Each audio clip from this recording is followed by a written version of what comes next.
partido el curso es el Estado Constitucional, ¿correcto? Ahora, lo primero que había que hacer, que lo vimos en la clase pasada, era definir qué cosa era el poder, ¿correcto?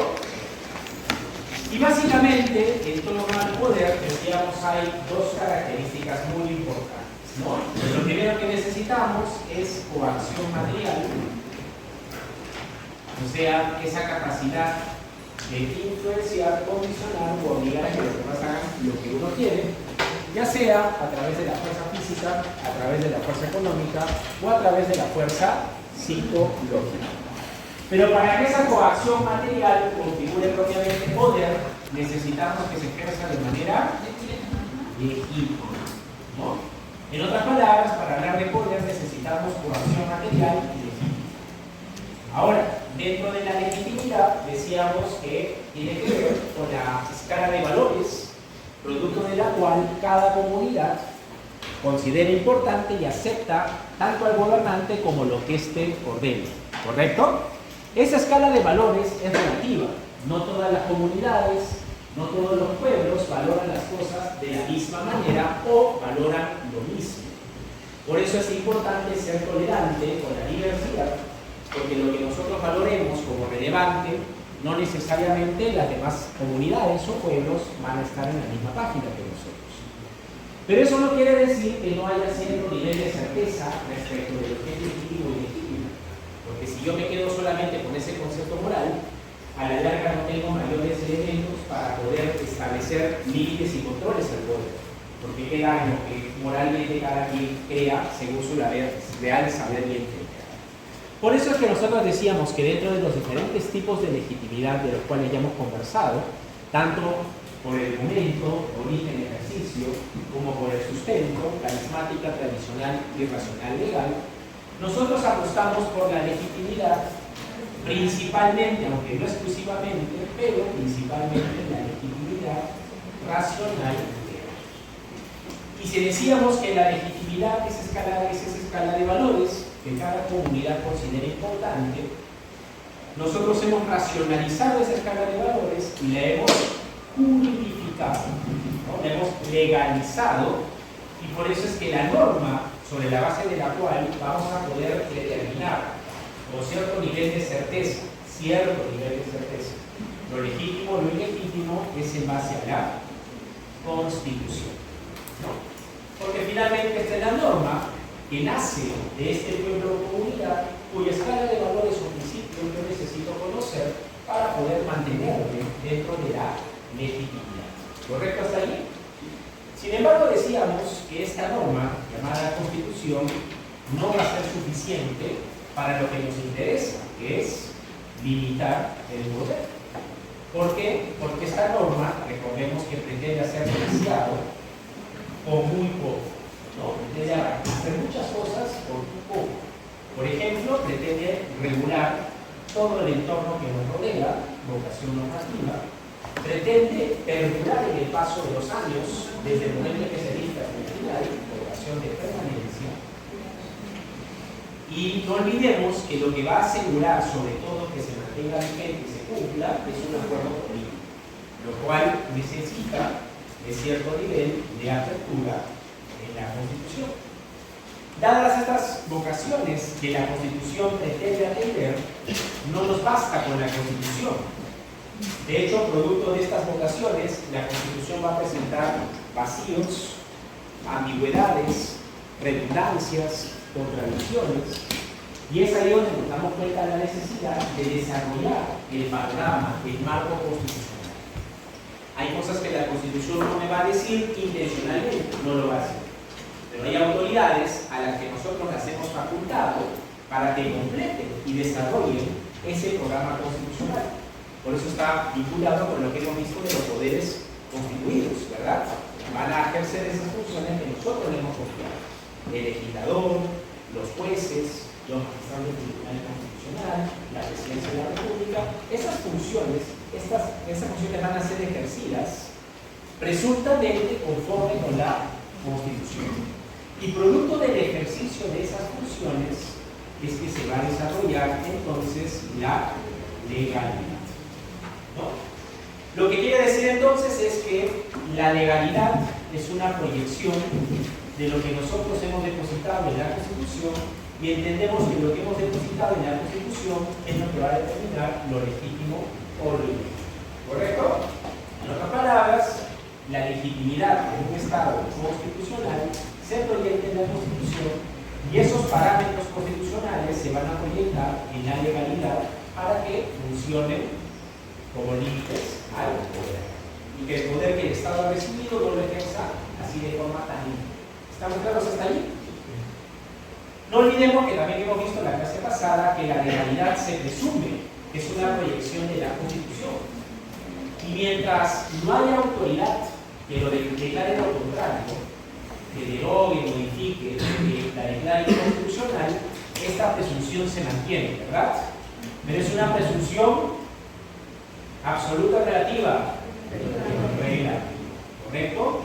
Las normas legales, mientras están vigentes, se presumen válidas, se presumen constitucionales y es en base a esa presunción que todas y todos, si sabemos que la norma está vigente, sabemos que debemos cumplir, ¿correcto?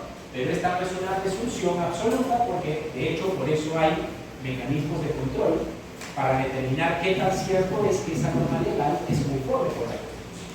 Qué tan cierto es que ese reglamento es conforme con la Constitución. Por eso necesitamos no solo límites, sino también controles, para asegurarnos que haya esa sintonía. ¿Estamos claros? ¿Se entiende hasta ahí? Ok.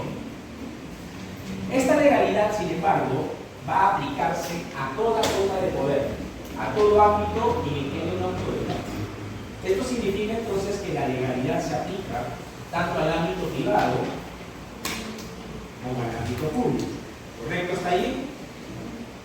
Pero decir que la legalidad se aplica tanto en el ámbito privado como público no es lo mismo que decir que se aplique por igual. Que se aplica, sin duda alguna, pero que se vaya a aplicar de la misma manera no es correcto, ¿verdad? ¿Cómo se aplica, según hemos visto en la clase pasada? ¿Cómo funciona la legalidad en el ámbito privado y cómo funciona la legalidad en el ámbito público? Por el alcance de incentivo. Levantamos la manita. ¿Cómo se aplica? No he preguntado las diferencias entre el poder público y el poder privado. He preguntado cuál es la diferencia respecto de cómo opera la legalidad en el ámbito público y cómo opera la legalidad en el ámbito privado. Es bien importante que escuchen bien la pregunta, porque luego el problema del parcial es ese, de que les pregunto una cosa y me responden otra. Entonces, ¿cómo aplicamos, vamos en orden, cómo se aplica la legalidad en el ámbito privado?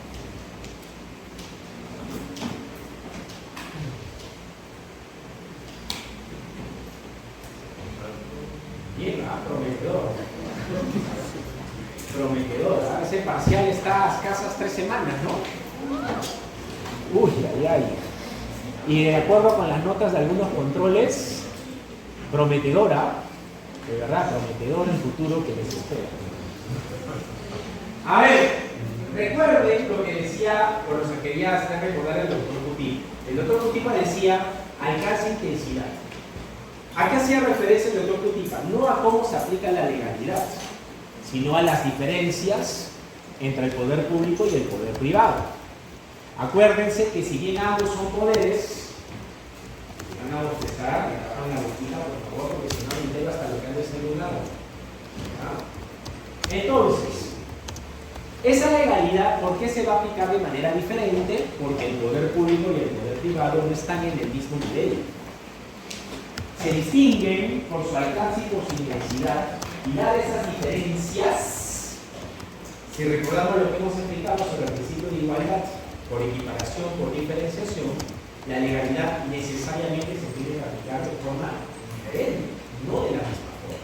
¿Por qué? Porque, por ejemplo, el alcance del poder público es bastante mayor que el del privado. ¿Por qué bastante mayor? Porque hay ámbitos o espacios de poder privado de los que podremos escapar. Podrás liberarte de estar sometido a un jefe a lo mejor.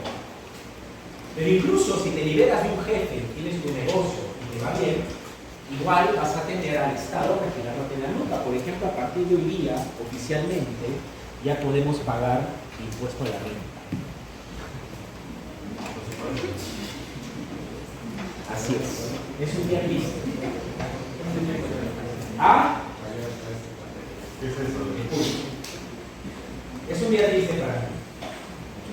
Porque yo voy a estar feliz dando mi clase, voy a llegar a mi casa y voy a ir a la página de la escuela. Voy a comenzar a declarar mi impuesto de la renta y comienza el dolor. La tristeza, los llantos y todo, pero ya, una vez, yo por eso prefiero pagar mi impuesto de la renta todo de cajón. Yo sé que hay gente que fracciona y toda la nota, no. Yo, de una vez, como una curita, de una vez, es un monto grande, ya no importa. De una vez, porque así todo lo que entre después es ahorro, ahorro, ahorro, ahorro, ahorro. Cero deudas. Así es mi razón. ¿Ah? No, no es lo ideal, ¿ah? Lo ideal es fraccionar para que no te ajustes económicamente. Eso es lo ideal. Pero yo no vivo con deudas, no. Yo no vivo con deudas. No me gusta vivir con deudas. Entonces dije ya, me gusta, mi razonamiento es, lo que entra tiene que ser ahorro. Pero no hay forma de que sea ahorro si estás arrastrando una deuda. Entonces, por mi tranquilidad mental, decido salir de deuda rápido. Bueno, pero por ejemplo, ya el doctor me decía, ¿cuál es el alcance? ¿Por qué la diferencia? Porque tú puedes no tener un jefe, que es un poder privado al que muchos y muchas en algún momento nos vamos a someter, tal vez. Pero incluso tú puedes tener tu empresa, te va bien, tú eres el jefe de los demás, no tienes a nadie encima tuyo que te ordene qué hacer, pero de lo que no te vas a poder librar es que venga aplastado y te diga, bueno señor, pase por caja, porque estos son sus ingresos anuales.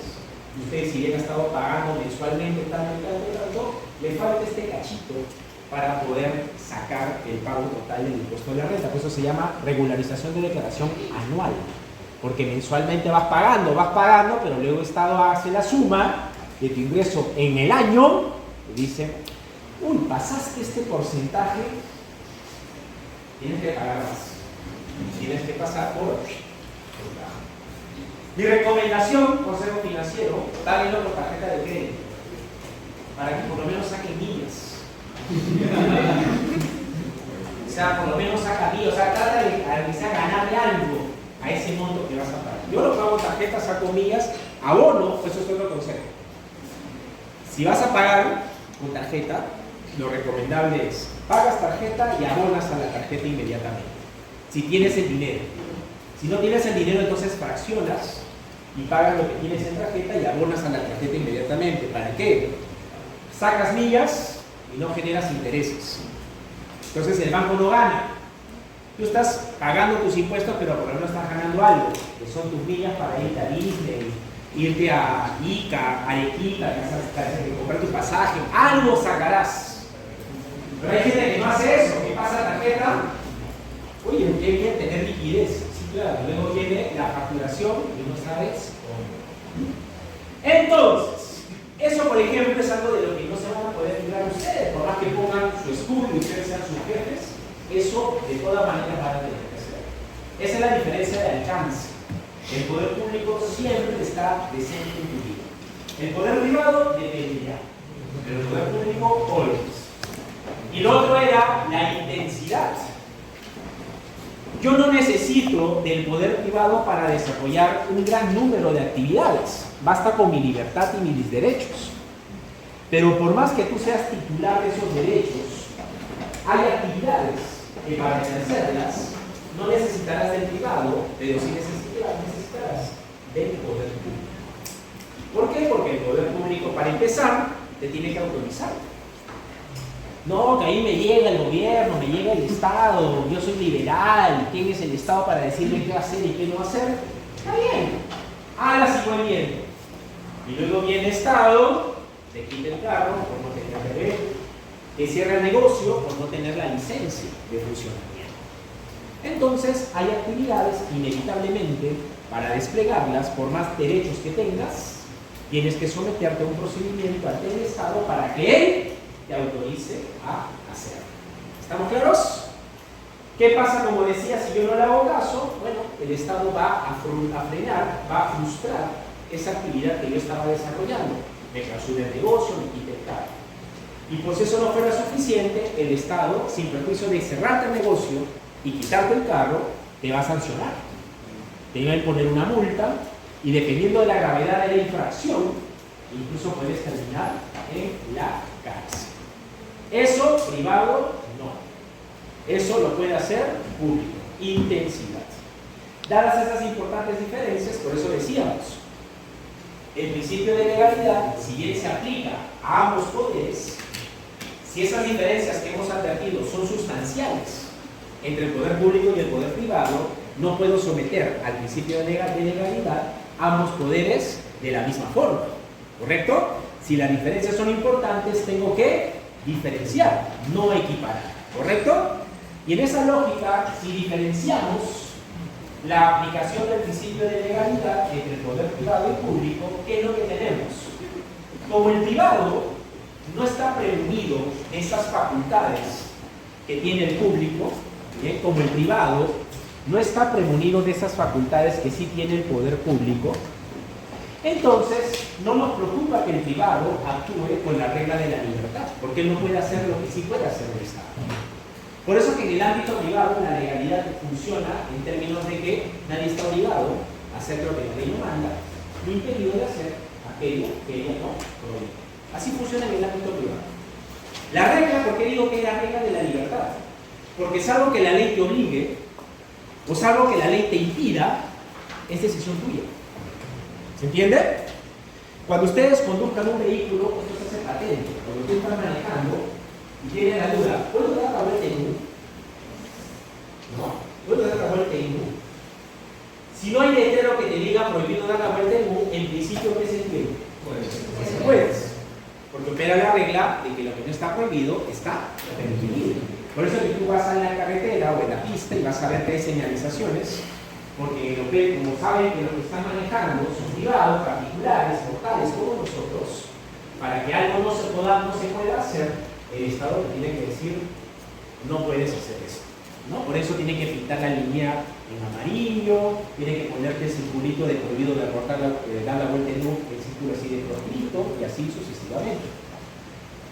En cambio, en el ámbito público, ¿qué pasaría si así como opera la legalidad del ámbito privado, lo trasladamos al público? O sea, ¿qué pasaría si el poder público actuara bajo la regla de la libertad, como lo hace un privado? ¿Qué pasaría?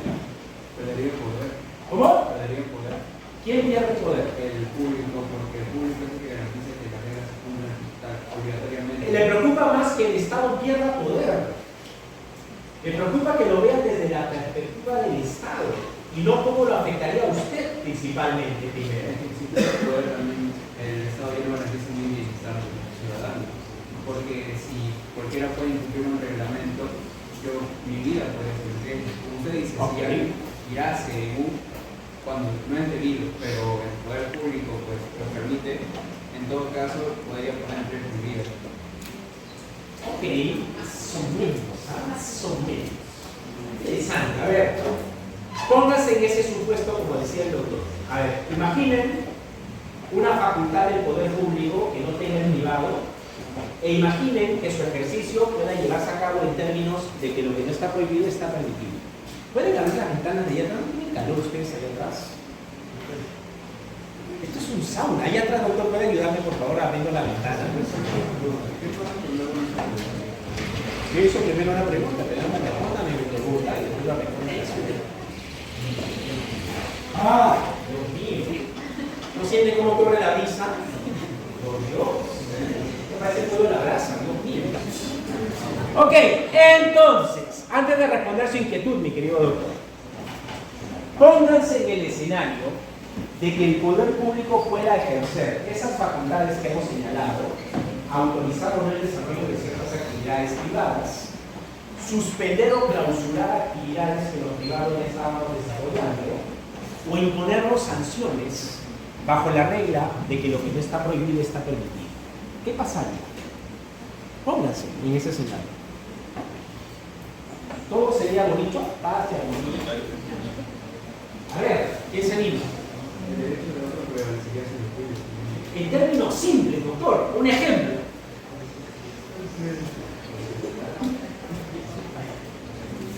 Uy, nada. Un ejemplo de el poder público se ponga por encima del privado y también no puede ser siempre para el ¿Por qué les cuesta tanto, relacionar? A ver, vuelvo a hacer la pregunta. Les queda claro qué puede hacer el poder público, ¿verdad? ¿Les queda claro qué puede hacer el poder público y qué no puede hacer el privado? ¿Correcto? ¿Está ahí? Ya. Ahora imaginen que esas potestades o facultades, el poder público las puede ejercer bajo la regla de que lo que no está prohibido está permitido. ¿Qué pasaría? ¿Qué pasaría si el poder público podría, por ejemplo, detenernos un policía bajo la regla de que lo que no está prohibido está permitido? ¿Qué pasaría? ¿Qué pasaría? No me metan en postura de chicos. Lo que usted quiere decir es eso. A ver, despierten, despierten. Yo salgo a comprar pan con paloma donde grito. Y viene una persona, un policía. Y si en el ámbito público pelase la regla de lo que no está prohibido está permitido, el policía viene y me detiene. Y yo le digo, oiga, ¿por qué me detiene? Porque la ley no me permite detenerlo por salir de la universidad a comprar su pan con paloma. Y como lo que no está prohibido está permitido, lo puedo detener. ¿Podría pasar eso o no? Podría pasar eso. Otro ejemplo. Tú pones tu negocio y en eso viene la municipalidad y te quiere clausurar el negocio. Y tú le dices, oiga, ¿por qué me clausura el negocio? Porque no me gusta el color de su pared. ¿Y dónde dice que por eso puede clausurar el negocio? Como lo que no está prohibido está permitido, como la ley no me impide clausurar el negocio por esta razón, entonces le puedo clausurar el negocio. ¿Se entiende? ¿Eso está bien? No. Entonces, sigan mi razonamiento, no se adelanten, paciencia, paso a paso. Si esto les parece mal, ¿cómo evitarían que esto suceda? Si estos dos ejemplos que he planteado les parecen mal, ¿cómo evitarían que pase? ¿Regulando qué? Más preciso, en los dos ejemplos. ¿El vacío? Olvídense de la teoría, piensen en ejemplos, en forma práctica. Si no quieres que un policía te detenga bajo el argumento de que lo que no está prohibido está permitido, ¿cómo le evitas? ¿Cómo? Levantando la mano. Doctor Peña. Positivizando lo que sí puede hacer. Muy bien, doctor Peña, un crack. Un crack. Obvio, ¿sí o no, doctor? Está fácil, dice. Y ahí está mi doctor. ¿Cómo evitas eso? Diciéndole al policía. ¿Cómo evitas eso? Le dices al policía, a través de la ley, cuándo puede detener. ¿Cómo evitas eso? Le dices a la municipalidad cuándo puede clausurar un negocio. Y cuando quiera clausurar por un supuesto que la ley no le permite, no puede hacerlo. Es así de sencillo. Así de fácil. Muy bien, doctor Peña. Hasta lo obvio, a veces nos cuesta razonar, doctoras y doctores. No está mal, estamos aprendiendo. Pero lo que yo sugiero evitar es el silencio. Digan lo que crean y si está mal, no pasa nada. Pero por lo menos estamos compartiendo mi razonamiento y este es el momento para que me corrijan, no el día del examen. ¿Está claro? Entonces, el doctor Peña tiene toda la razón. Me queda claro que el poder público es una fiera entonces, porque tiene dientes y garras que no tienen privado. ¿Estamos claros? Pero esa fiera también la necesitamos. Por ejemplo, para detener a un ladrón. Por ejemplo, para condenar a un homicida. La necesitamos a esa fiera. Pero ¿qué pasa si esa fiera corre a sus anchas como si esto fuera una pampa? ¿De qué me libra a mí de que esa fiera no venga y capture mi libertad, mi vida y me mata? Nada me libra. ¿Cómo lo evito? Hago de la legalidad la soga con la que voy a tener a la fiera amarrada. Entonces yo quiero que la fiera actúe porque alguien ha matado a alguien. Suelto la soga. Pero no es que no haya soga. Hay la soga, la cadena, para mantener a la fiera controlada. ¿Se entiende lo que digo? Limitada. Entonces, como bien decía el doctor, ¿cómo evito que la fiera venga y ataque? Con la cadena. Entonces, yo a través de la legalidad, que es la cadena, voy a determinar qué es lo que la autoridad pública va a poder, ¿qué cosa? Hacer.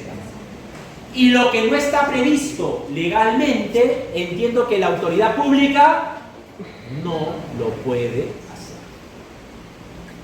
Por eso, para que vean que todo tiene sentido, por eso la discusión con la detención preliminar en casos distintos a flagrancia delictiva, que seguramente habrán visto en las noticias, porque me imagino que ven noticias. ¿Por qué la discusión? Porque cuando se decide derogar, ¿qué se decía en las noticias? Perdimos un arma que nos permitía hacer más efectiva la lucha contra la criminalidad. Y como se derogó, ya no se podía, ¿qué cosa? Utilizar, porque no estaba legalmente prevista.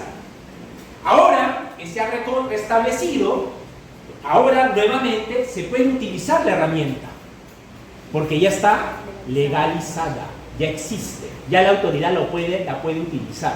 Mientras no haya legalidad, la autoridad pública no puede. Entonces, a través de la legalidad, nosotros tenemos a esa fiera limitada. Ahora, ¿hay garantía de que siempre vamos a soltar esa cadena cuando sea realmente justificable? ¿Hay garantía? Nada nos asegura que el legislador, que es el que tiene parte de esa cadena, cuando adopta una ley para que una autoridad pública haga algo, nada nos garantiza que lo pueda hacer correctamente, ¿verdad? Acuérdense, esta es una presunción de constitucionalidad o de validez relativa, no absoluta. ¿Está claro? En resumen, entonces, para ver si se ha entendido, en el ámbito privado, la legalidad implica, en términos simples, de nadie está obligado a hacer aquello que la ley no manda, ni impedido de hacer aquello que ella no prohíbe. Con sus palabras, ¿cómo funciona entonces la legalidad en el ámbito público? A ver, ¿quién me dice? Es redundante, pues, doctor. ¿Cómo funciona la legalidad en el ámbito público? Si en el ámbito privado opera la regla de la libertad, en el ámbito público, control. Por ahí está. Se controla el poder público a través de la legalidad. ¿Y el poder privado no? Por ahí está. Piensen, hagan ese proceso de que no me hagan que yo piense por ustedes, razonen. A ver.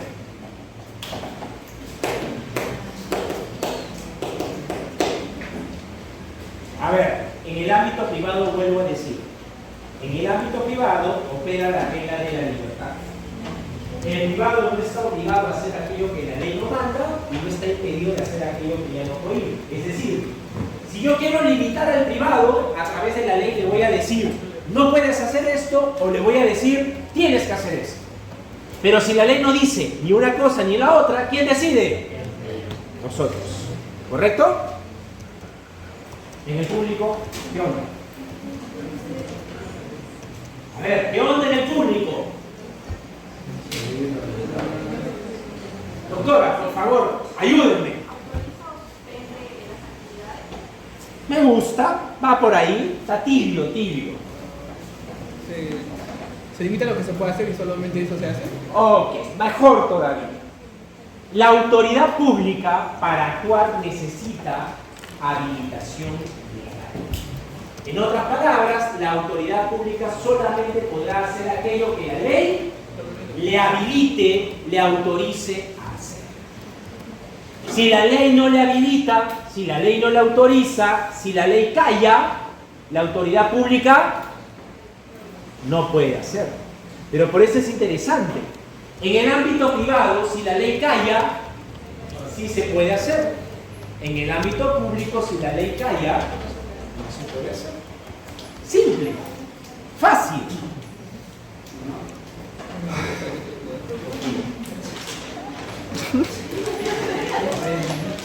Ok, ¿está claro hasta allí? Vale.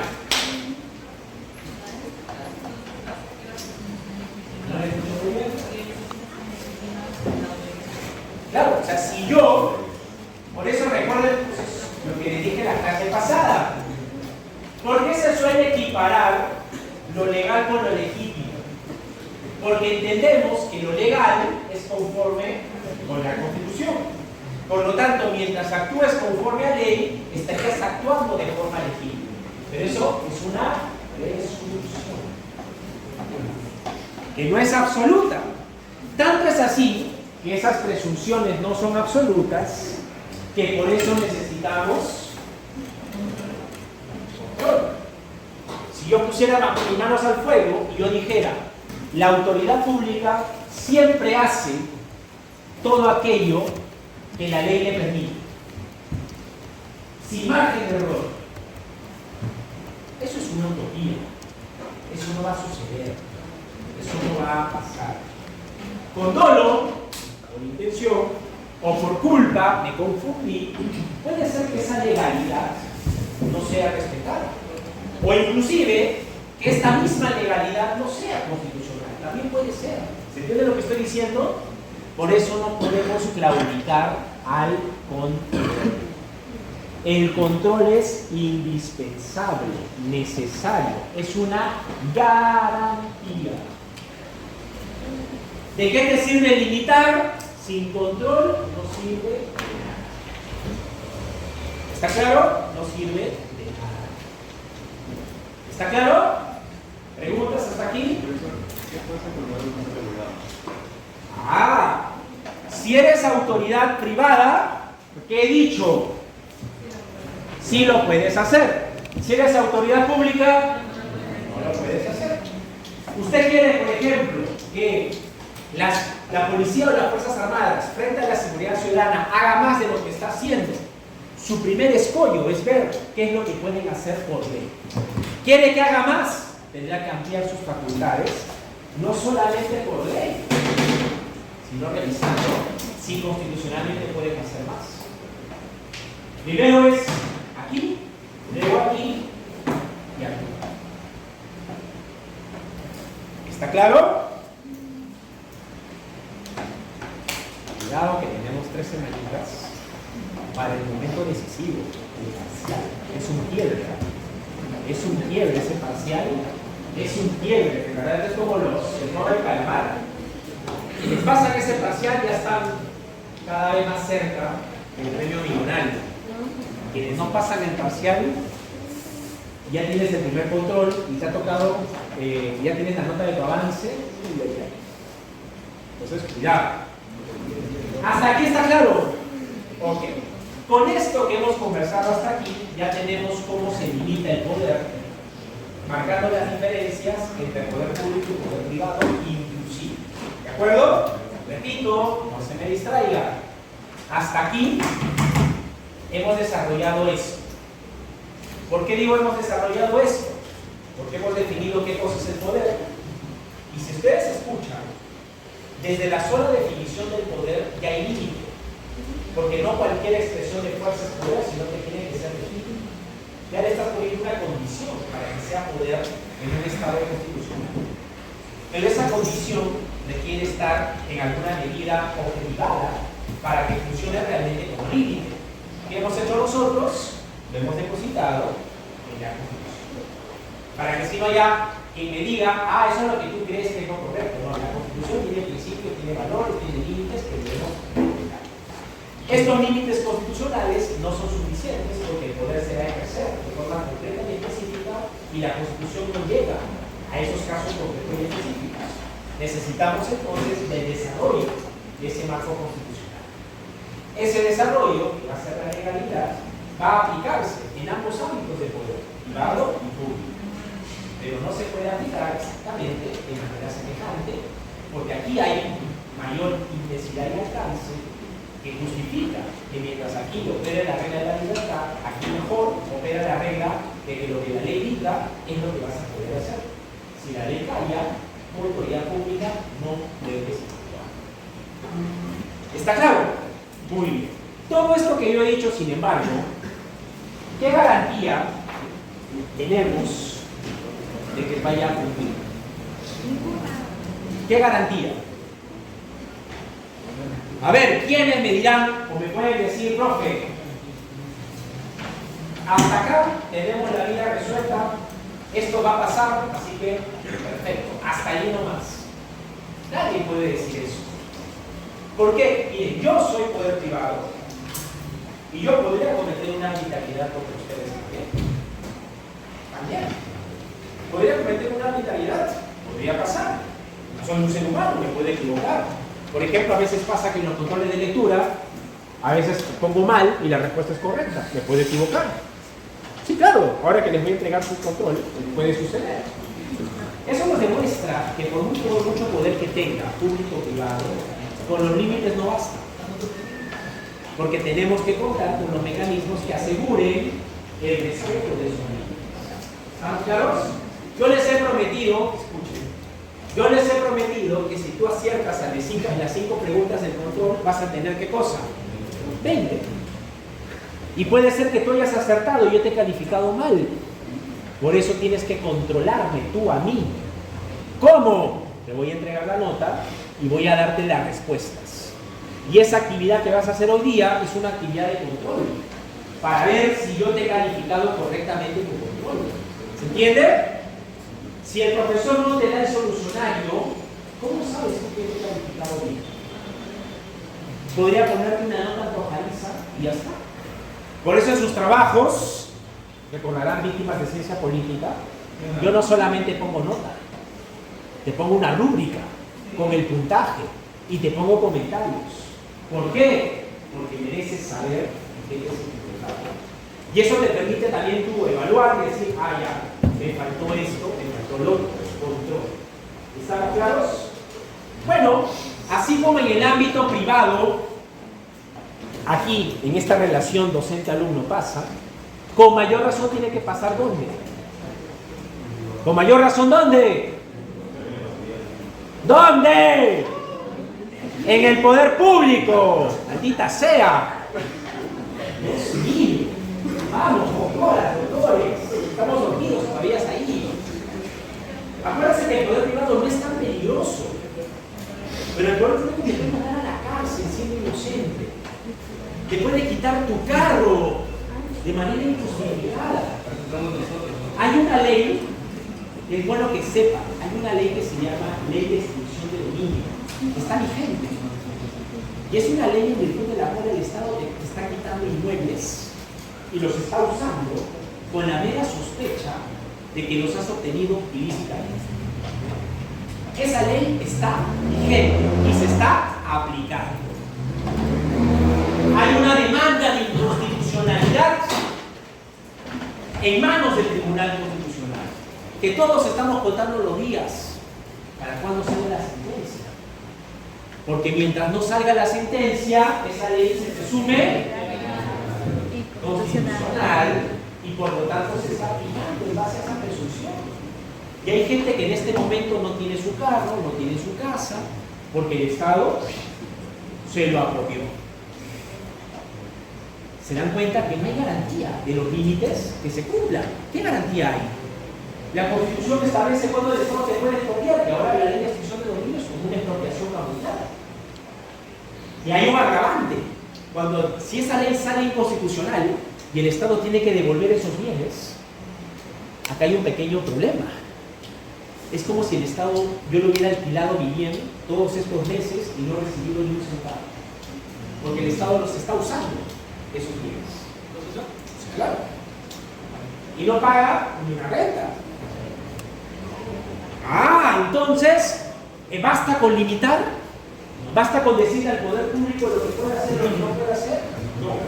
Necesitamos, sobre todo con el poder público, necesitamos control.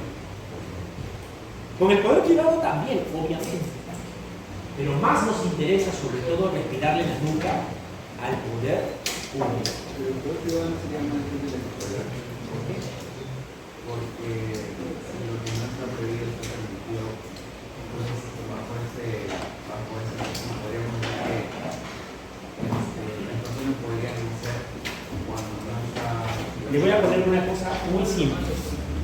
Ese poder que tiene el Estado para limitar, ¿quién se lo dio? Entonces, usted es el que ha decidido someterse al poder del Estado.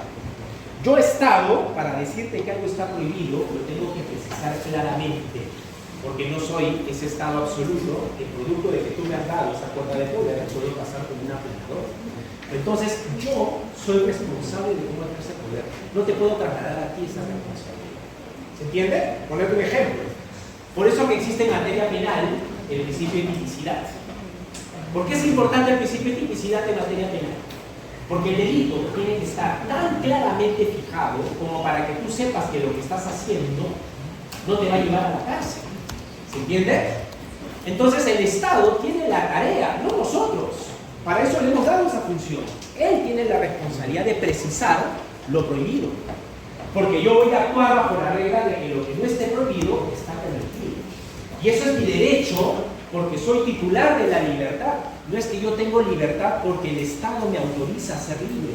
Es al revés. Parto de que soy libre, pero soy consciente que para gestionar esta libertad deben haber límites. Ahí te doy Estado la responsabilidad.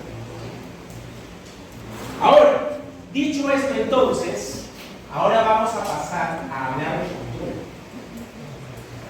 Porque limitar está bueno, es necesario, por supuesto que sí. Es condición, por supuesto que sí. Debe ser una tarea de primer orden, por supuesto que sí.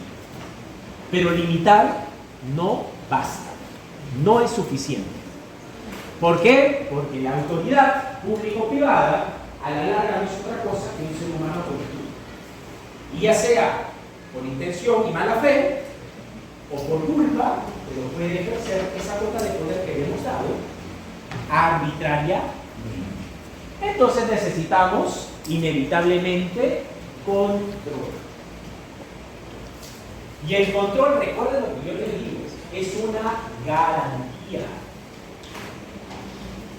¿Por qué es una garantía? Porque el control funciona para ser eficaces. ¿Qué cosa? El control funciona u opera o existe para ser eficaces. ¿Qué cosa? Para hacer que se cumpla ¿qué cosa?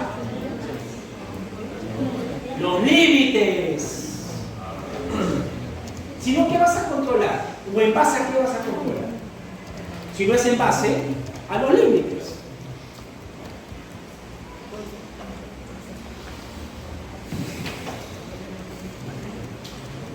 Entonces, para controlar, necesito previamente ¿qué cosa? Límite. Si prevés un límite, tienes que prever control, ¿no? ¿Quiénes de acá, por ejemplo, piensan ser papá o mamá alguna vez en su vida? ¿Quiénes piensan de acá ser papá o mamá alguna vez en su vida? Bueno, van a ser autoridad. Van a ser autoridad. Y como autoridad vas a decirle a tu hijo o hija lo que va a poder hacer y lo que no puede hacer. Pero si tú le pones un límite a tu hijo o a tu hija y no controlas que ese límite se respete, en la práctica, ¿qué pasa con el límite? No existe. ¿Correcto? Exacto. Papel mojado de tinta.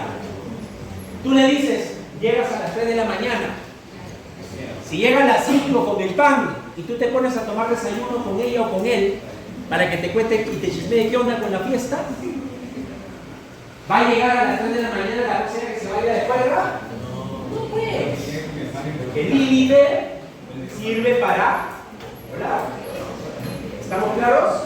Yo no soy quien va a estar de la manito necesariamente con mi hijo trayéndola a la casa. No soy.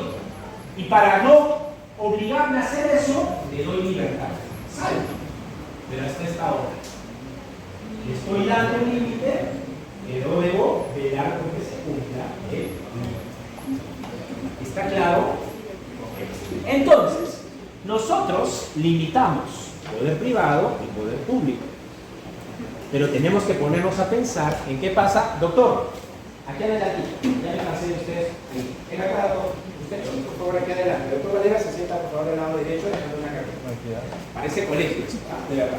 Doctor Valera, si fuera tan gentil, por favor. Entonces, resulta.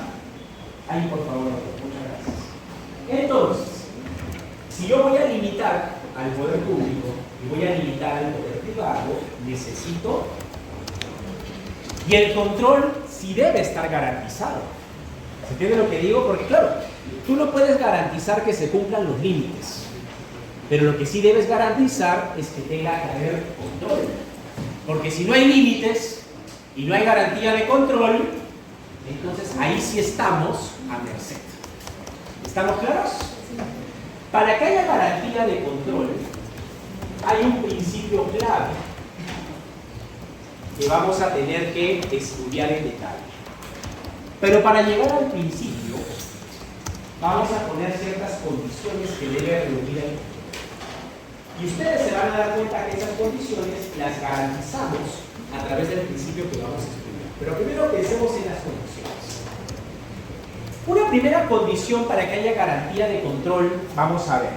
¿Qué pasa, doctoras y doctores, si yo en este momento digo, ¿sabe qué? Esta nota del control de lectura no vale. A mí me vale más lo que ustedes piensan de sí mismos.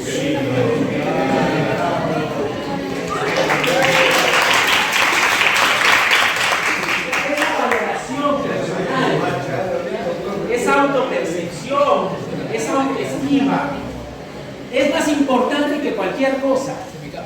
Así que esto no vale y ustedes me van a decir la nota que merecen en su primer control.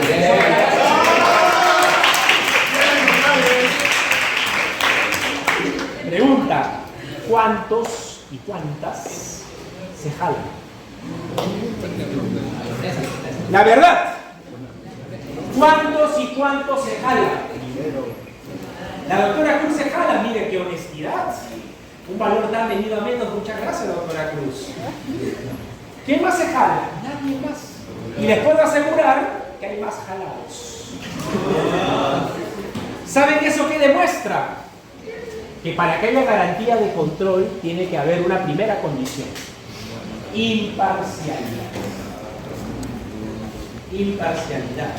Claro, porque si yo le digo, salgo la doctora Cruz, que es una crack, no salgo la doctora Cruz, una campeona honesta, como de las pocas que hay hoy por hoy, resulta que si yo les digo, ponte tu nota, no vas a ser objetiva, porque vas a ponerte a pensar, oye, pero es un control de lectura, es el 4 pesos del trabajo, es una oportunidad para yo poner una nota alta. O sea, te das cuenta que comienzan a influenciar factores que no tienen absolutamente nada que ver con la razón del control, que es evaluar lo que has comprendido de la lectura.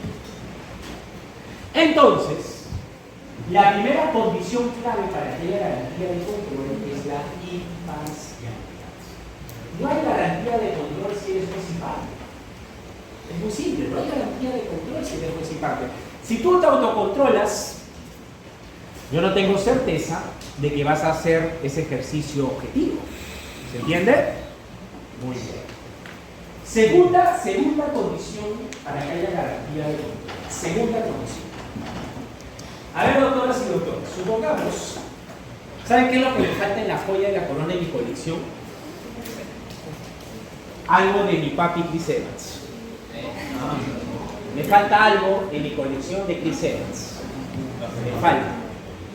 Supongamos, sin embargo, que como yo invierto mucho en estas cosas, contrato a la doctora, su apellido para todos, a la doctora Vera, para que ella me controle en el gasto mensual que hago en esas cosas de colección. Y la doctora Vera dice, muy bien, no se preocupe, yo me encargo.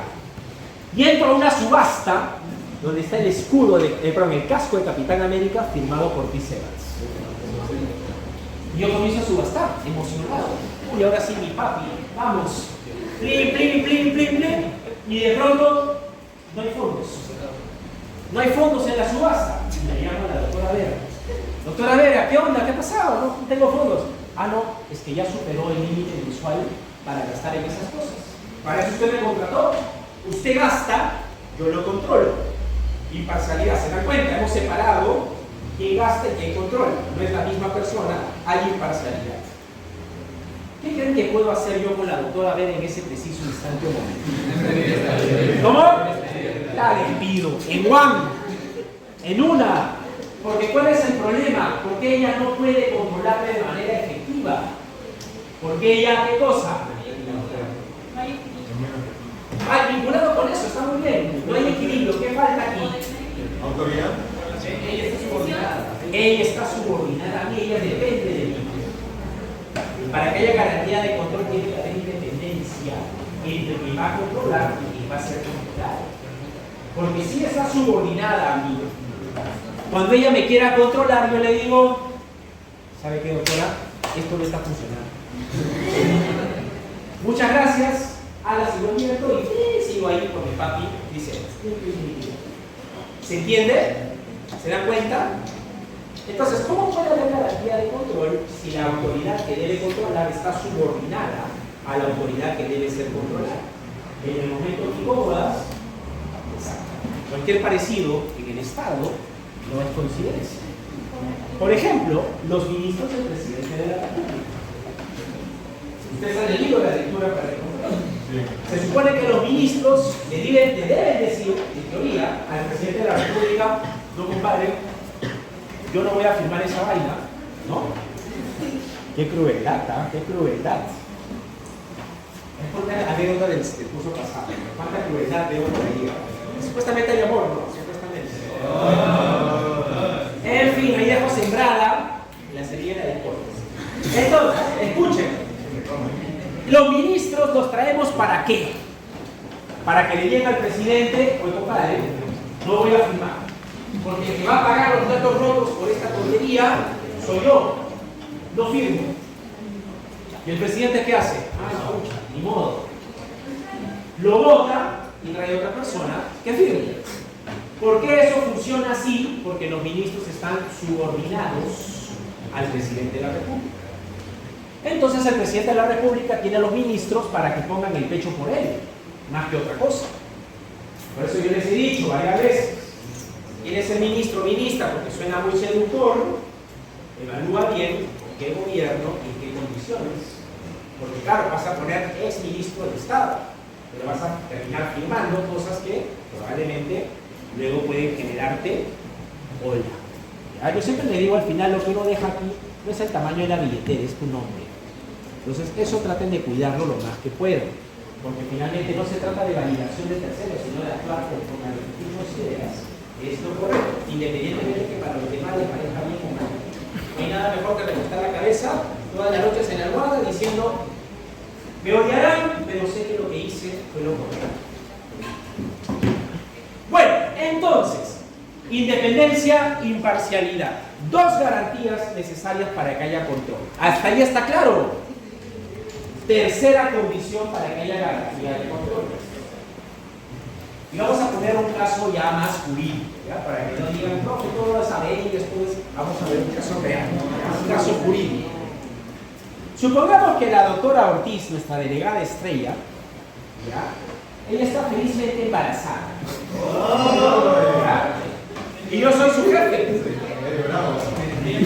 Yo soy su jefe y le digo a la doctora Ortiz, doctora Ortiz, ¿a quién le consultó usted para estar embarazada? ¿De qué momento conversamos de que usted iba a pasar eso? Y la despido. Escuchen, que esto es real. Nuestro sistema es así. Y es bueno que sepan la crueldad del sistema.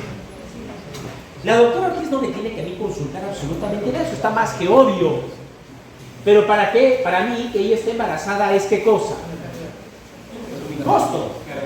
Claro, costo. Porque voy a tener que pagarle, si te chambee, por el caso pre y postnatal. Ya, yo soy un jefe mala onda y la despido. Pero la doctora Ortiz Capa, que sabe de constitucional, dice, ajá, yo voy a presentar un amparo para recuperar mi puesto de trabajo. Está perfecto. Pero aquí viene el problema. Va y le toca la puerta al juez presentando el amparo. Y ese juez, en el Perú, esto es, por eso es importante, es un caso real. Así pasa, sean conscientes de lo que van a enfrentar. Si el amparo es un proceso constitucional, el juez que debería conocerlo es un juez que sea especializado en lo constitucional. Pero en el grueso del país tú no tienes jueces constitucionales, son contados, no digo con una mano ni con 10 dedos, pero son escasísimos. Hay distritos judiciales en los que no hay un solo juez constitucional. Y tú dirás, ¿y quién conoce los amparos, por ejemplo, en esos distritos judiciales?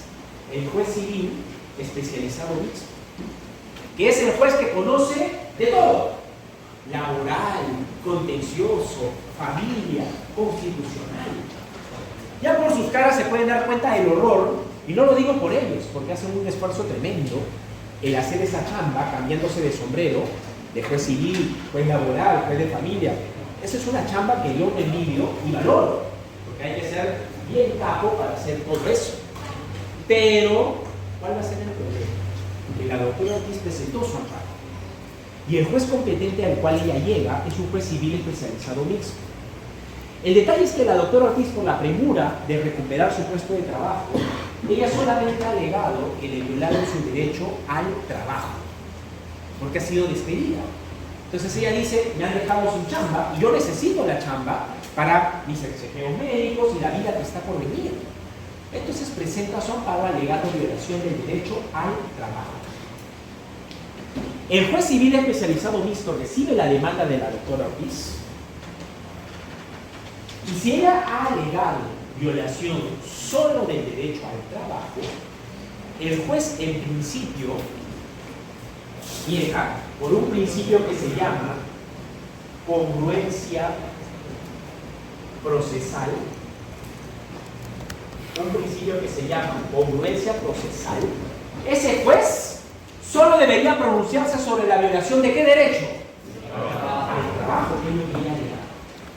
Pero ahora yo le pregunto a ustedes, incluso a mi querida doctora Ortiz, ¿solamente le han violado el derecho al trabajo al haberla despedido a ella por estar embarazada? ¿Qué otro derecho le han violado? Porque dicen que no, si no saben. ¿Qué otro derecho le han violado? ¿Cuál es el motivo del embarazo? Perdón, ¿cuál es el motivo del despido?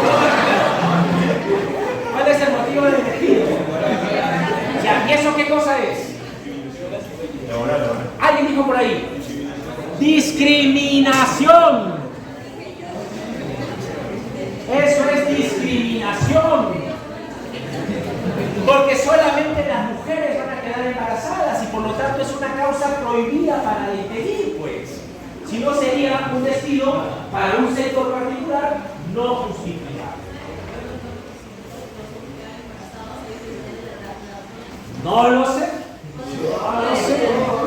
Pero volviendo al ejemplo, la doctora Ortiz entonces, como les decía, por eso, el caso es intencional porque es en la realidad. Por la premura, por la urgencia o por desconocimiento, a veces los abogados hacen eso. Presentan el amparo y dicen, se violó este derecho fundamental. El juez competente, en el grueso de los casos, es un juez civil especializado o mixto, que no necesariamente, por lo tanto, sabe de qué, de procesal constitucional. Ustedes saben por qué eso es importante, porque en procesal constitucional hay un principio que se llama suplencia de queja deficiente. Suplencia de queja deficiente. ¿Saben qué significa ese principio? Que si el juez advierte de los hechos relatados en la demanda, que no solamente el derecho fundamental vulnerado es el que alega la víctima, sino que hay otros más, el juez está en la obligación de proteger esos otros más derechos. Aún así no estoy en la Aún así no los haya pedido la demanda. Pero claro, ¿cuál es la condición para que este principio se aplique? Que el juez lo conozca, porque es especializado en procesal constitucional. Pero si es un juez civil y no conoce el procesal constitucional, a pesar de que conoce amparos, se va a dejar guiar por este principio. ¿Y este principio qué significa? Que el juez no puede alterar ni los hechos, ni las pretensiones, o sea, ni lo que le has pedido. Por el principio de congruencia procesal, un juez no podría hacer eso. Pero en los procesos constitucionales sí se puede por este principio. Entonces, ¿de qué depende de que el proceso, en el ejemplo que he planteado, de que el proceso de amparo sea un control eficaz? Depende de la imparcialidad, el juez es imparcial. Depende de la independencia, el juez es independiente. Pero ¿qué es lo que va a condicionar que el control que lleve a cabo ese juez sea el efectivo para el caso de nuestra delegada? La especialización. La especialización. Por eso, miren ustedes, para que vean que todo tiene sentido conmigo siempre. Por eso cuando tú vas al mercado, no me refiero al mercado, sino vas donde hay intercambio de bienes y servicios, puedes encontrar que tienes ositos.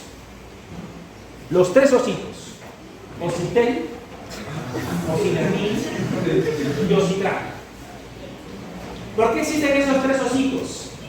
Porque son sectores del mercado que requieren ser controlados, pero que son muy ¿qué? Altamente ¿qué? Especializados. Entonces, el sector de telecomunicaciones tiene una regulación súper técnica, como la regulación de la energía, como la regulación del transporte, y así sucesivamente. Entonces, para que haya garantía de control, no basta con que des a la autoridad imparcialidad, no basta con que le des a la autoridad independencia. Necesitas que la autoridad esté especializada, porque si no, ¿cómo me va a controlar? Y el problema en el Perú, en gran medida, es que están las personas equivocadas en los lugares equivocados. Porque el lugar en el que está requiere un alto nivel de especialización y la persona no siempre que está allí tiene ese manejo especializado. Y por eso es que, y esto pasa en economía principalmente, por eso es que se generan normas que hacen daño. Más que ayudar, hacen daño al mercado, hacen daño a la economía y así sucesivamente. Por eso es importante la regulación económica y por eso es importante el análisis de impacto regulatorio ex ante ex post, que seguramente van a ver más adelante. ¿Está claro hasta aquí? Ok. Antes de hacer el break, ¿qué principio es el que va a garantizar ese control para que se lleve a cabo dentro de lo posible? Dentro de lo posible. Como ven ustedes, no siempre se consigue. Con el ejemplo que he planteado está claro que no siempre se consigue. Pero lo ideal es que ese control sea llevado a cabo por autoridades imparciales, independientes y especializadas. Y el principio que garantiza eso es este principio. Claro, porque tú partes sin primer lugar de decir, tú emites el acto, tú controlas. Estás separando funciones. Y a esta autoridad, que es la que va a controlar, la vas a ubicar en un nivel superior para que no dependa de la autoridad controlada. Y para que la controle de manera efectiva, le vas a fijar su competencia. ¿Funciona o no funciona? ¿Hace sentido o no hace sentido? Lo importante, recuerden, es que les haga sentido. Por eso yo les explico, no sé si lo hago bien, pero quiero que entiendan que todo tiene una razón de ser. No se trata de venir acá y decir, repita after me. Una competencia es, un control es, el principio es, el concepto entra aquí y sale por allá. Pero si tú encuentras sentido a cómo las categorías se relacionan, ya eso pasa aquí atrás y no queda acá. ¿Está claro? Sí. Ok, hacemos un corte, un segundito. Son las 11:31. Cuando acá diga 11:45, regresa. Acá, este relojito manda. 11:45, registro asistencia y entrego el control de lectura. Consciente y nunca de aquí, ¿verdad? Quizá realidad. Porque el milagro no ocurre así, por arte de magia. No va a haber milagros si tú no te esfuerzas. ¿Está claro? ¿Se entiende? ¿Ok? Muy bien. Retomamos entonces donde nos hemos quedado para seguir avanzando. Ya podemos hacer algo más de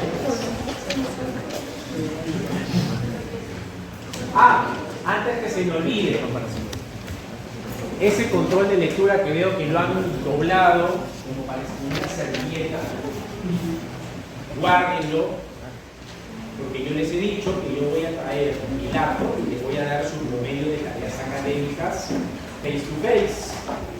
Y si tú me dices, profesor, por ejemplo la doctora Cruz, que no puso nombre, y yo he tenido que anotar en mi cuaderno para analizar en mi Excel su nota, soy un ser humano, aunque no parezca, y me puedo olvidar.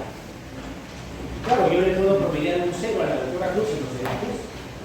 Entonces, ella tiene que guardar, como cualquiera de ustedes, su control de lectura para que ese día vengan y me llamen al orden a mí y me digan, no, profe, yo no tengo 0,8, yo tengo 16, se ha confundido. Perfecto. Yo quiero que traes la evidencia y yo lo cambio. No traes evidencia. Y Excel manda. Porque tienes que ser responsable, acostúmbrate a manejar documentación. No vale fotito, doctor. No vale fotito. ¿Saben? Esto, yo lo mando a imprimir. Yo lo mando a imprimir esto. Yo lo mando a imprimir afuera.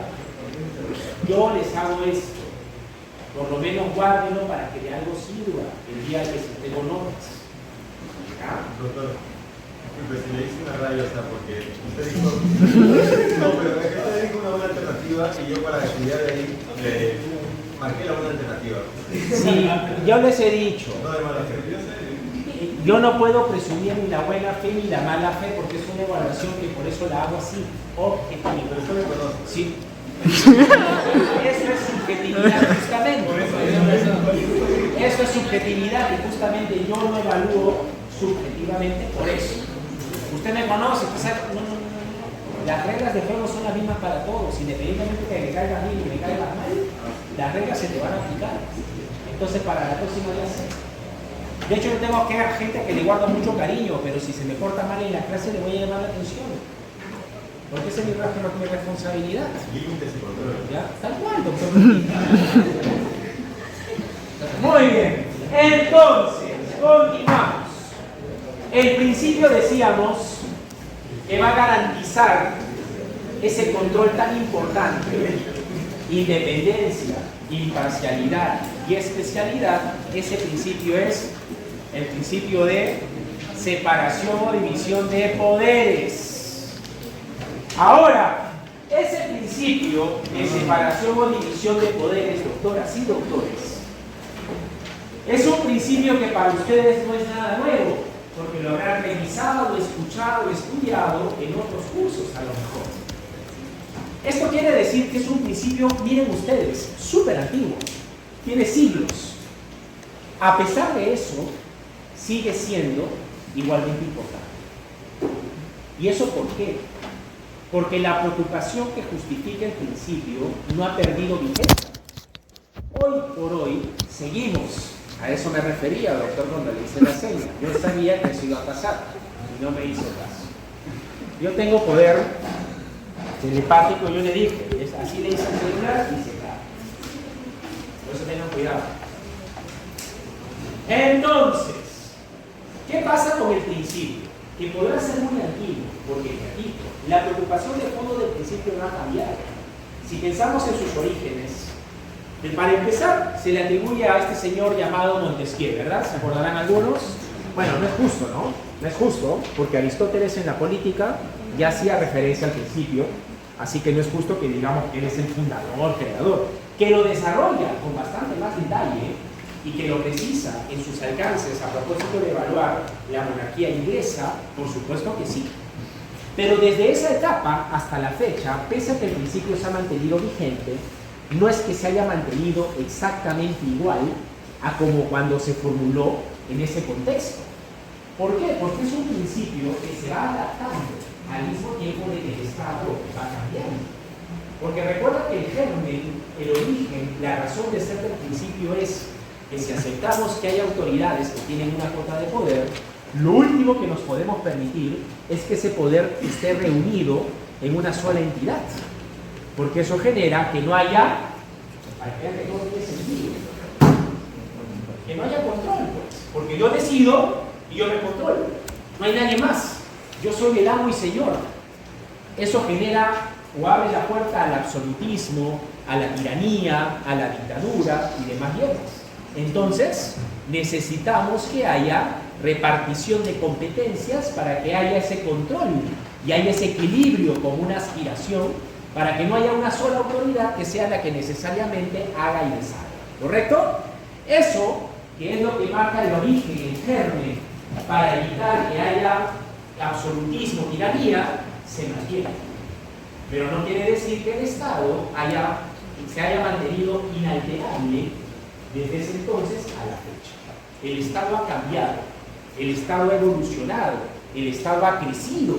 Es más, recuerden que Montesquieu plantea su principio pensando en un modelo liberal de Estado. Y hoy no estamos parados en un modelo liberal de Estado, claramente. Entonces, ese tipo de condiciones es importante que ahora las pongamos sobre la mesa, porque no solamente se trata de seguir invocando el principio, sino invocarlo siendo consciente de cómo se aplica en el contexto de Estado que tenemos ahora. No invocar el principio como si estuviéramos parados hace siglos atrás en un esquema liberal. No ese es el caso, no estamos bajo ese modelo, necesitamos entonces ser conscientes de qué factores, qué elementos condicionan o afectan la forma o manera como el principio de separación o división de poderes se va a aplicar. ¿Estamos claros?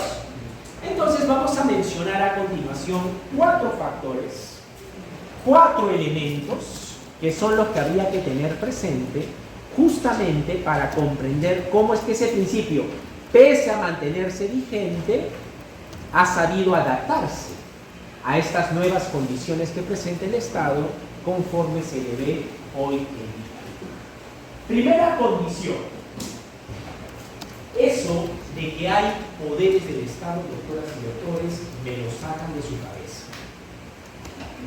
¿Ya? Eso de que hay poderes del Estado, que hay, peor todavía, el primer poder del Estado, como dicen algunos congresistas ignorantes, eso se lo sacan de la cabeza, porque eso no es verdad. El Estado está organizado en base a una serie de entidades o instituciones y cada una de ellas ejerce una cuota del poder que le hemos dado al Estado, una cuota. Entonces no es que haya 3 poderes, 4 poderes, 5 poderes. Nosotros al Estado le hemos dado un solo poder. Ese poder se ejerce, se manifiesta a través de diferentes funciones. En un modelo liberal las funciones son menos. En un modelo social, las funciones son más, pero no son otra cosa que funciones o ámbitos de ejercicio de las funciones, competencias, del solo poder que el Estado ha recibido. ¿Se entiende lo que quiero decir? Entonces, de aquí a decir que hay poderes del Estado, ya no corresponde.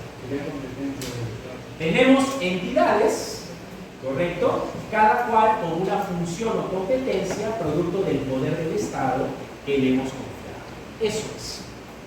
Y esto, ¿saben por qué es tan importante? ¿Por qué decía congresistas ignorantes?